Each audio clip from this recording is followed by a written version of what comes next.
खुलुमबाय रायजो राजा नोंथांमोनखौ आं सोंल' बयखौबो आंनि गोसो गोरबोनिफ्राय दिनै जों आन्दायनानै थाफैनाय मानसिनि खोथा सावरायगोन। बे गोमानाय मानसिया बबेनिफ्राय फैदों, बबेयाव फैदोंमोन, बबेयाव थांदोंमोन बेखौ जेबो मिथिया आरोना। दा बेनि सोमोन्दै जों सावरायगोन। नोंथांमोना माखासे नैबे भिडिअ क्लिपखौ नायबानो जाबाय, नोंथांमोना बुजिगोन। बे भिडिअ क्लिपखौ नायबाथाय नोंथांमोना नायबाय थाबानो जाबाय। जायबा बे आब'आ आंनो खौरांखौ फोरमायहरदों। बे आब'आ जाहैबाय आइथाबारि माने बाक्सा डिस्ट्रिक्टनि सिङाव थानाय आइथाबारि। बबेयाव थानो आले माबा संसार बाथ्रानो संसारनि बाथ्रा सोंदों बैयाव नै बाथ्रा सोंबाय गथ'आ नों बबेनि जाबाय नों नामा मा नाम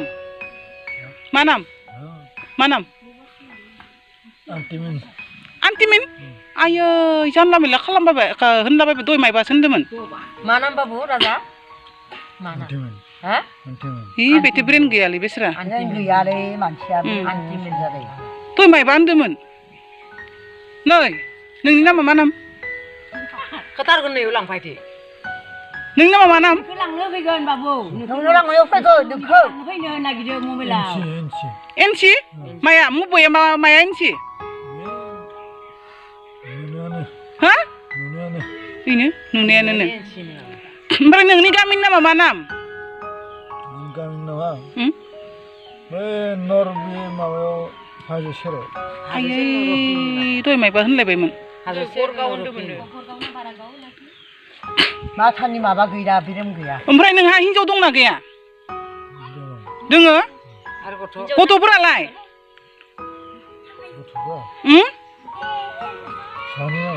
मा नाम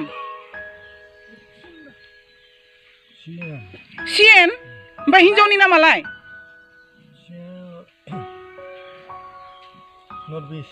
आयै नरबिस सोरनि नामा बेलाय माबा गामिनि बे सोरो हिनजावा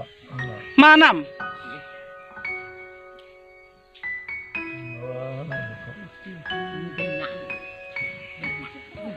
मा नाम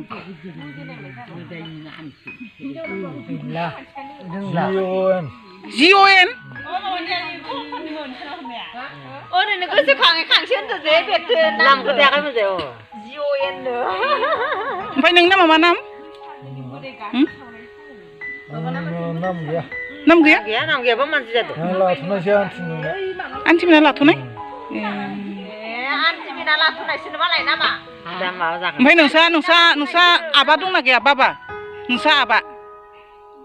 नोंसा बिफा दंना गैया दं मा नाम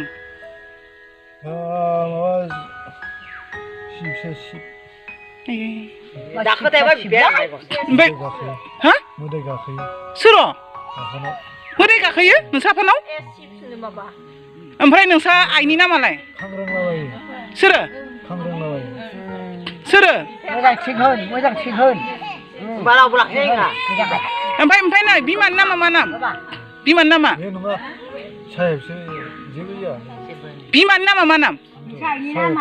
माबा साहेबमोन आरोखि ओमफ्राय हाबा लाफैदों हाबाब सोलाबनोसो नामा मानसियालाय